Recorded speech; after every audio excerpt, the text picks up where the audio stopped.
making this was my latest speed art, and people seem to like it when I make speed arts and then do a tutorial on how I made them, so that's what I'm going to be doing today.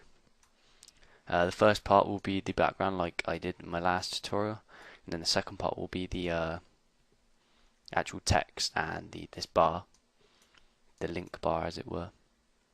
So, like I said before, the templates are on Matty's channel, and yeah, just go on his channel, which I'll demonstrate again really quickly.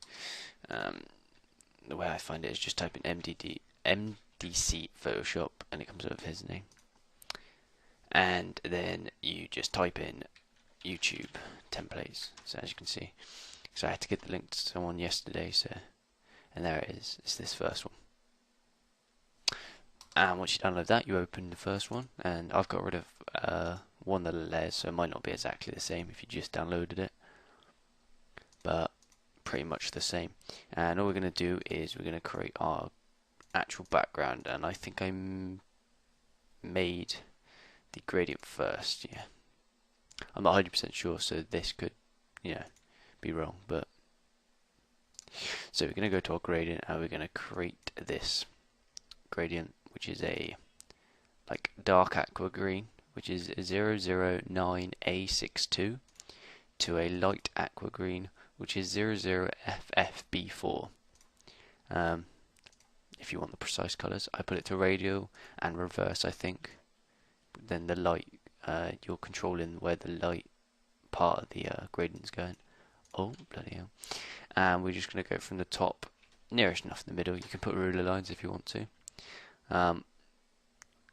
To get ruler lines, you press Control R, and then to hide the actual ruler lines you've made, you press Control and semicolon. I went through that as well last tutorial. Right, so we're just going to go like this, so we get kind of a, the brightest part near our banner. It's kind of good. It may not look exactly like the copy, because it's really hard unless you've got like, unless you just made the background to get it precisely right, but we'll try our best. The last one pretty much ended up what it was like with a slight variation, but it's more about learning textiles and effects. So we got our gradient. Actually, I think I did a bit more than that. I reckon just go down the whole page. Oh my dear, wrong button.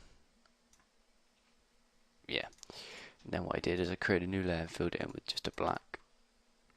Or blue, it doesn't matter. But you want to click this button so they're black and white. Filter, render clouds.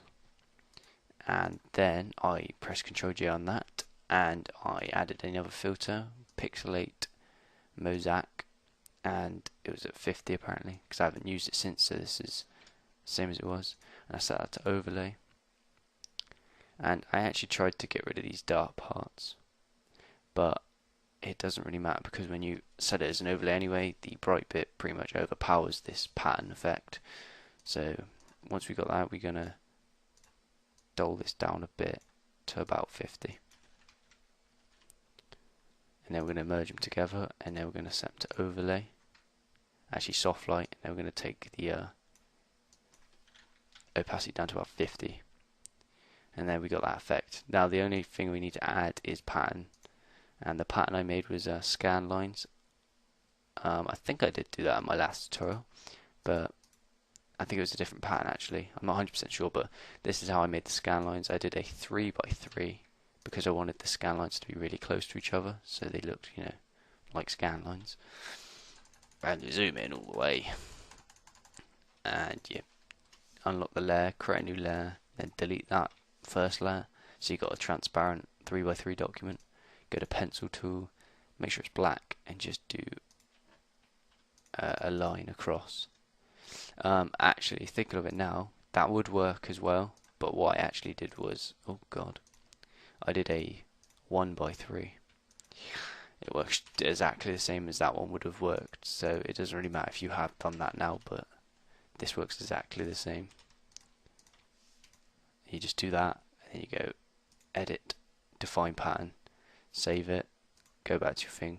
When you click this circle down here and go to pattern overlay or pattern, it'll select the first one you've made, and as you can see, yeah, I made it. The more like pixels you put in the height, the further they'll be apart, as you can see. I don't know if that'll show up in the video that much, but it's pretty visible for me. So test it, see what you like. And I think I set this to overlay. Yes, I did. Actually, no, I set it to soft light. Let me zoom in. It's kind of me judging. Oh god. Yeah, it was soft light. And then what I did is I went to actually, let me just check. Yeah, it was definitely soft light. And then you go to the erase tool. You click once, so then it'll rasterize the layer and that stuff for you, so you can actually erase about 400 widths. And then you line the circle, so half the circles on the document. Go up, hold shift, and then just rub for about 10 seconds. And once you've done that, do it to the other side. But when you hold shift again and click, you'll notice it will do a line from where you last dropped it. So beware of that. I recommend you, once you've done this, you go off the document and shift click. And we're going to do the exact same thing here. It did it again, my bad. We did that, and then the finishing touches was we rounded it off at the end here, and that just gives you nice scan lines. They're not all over the page then, and they don't add tons of quality. This document though has to be saved in PNG8, not PNG24, which is the best quality you can get on YouTube. PNG24, which is a shame, but it still looks fine. And that is pretty much the background. The next tutorial will be on how to, well, the next part will be on how to do the text and the banner link bar, which is pretty easy as well. It's all easy stuff. It's just putting them all together in the correct way to make a nice background. So that's part one of recreating my latest YouTube background. See you on part two.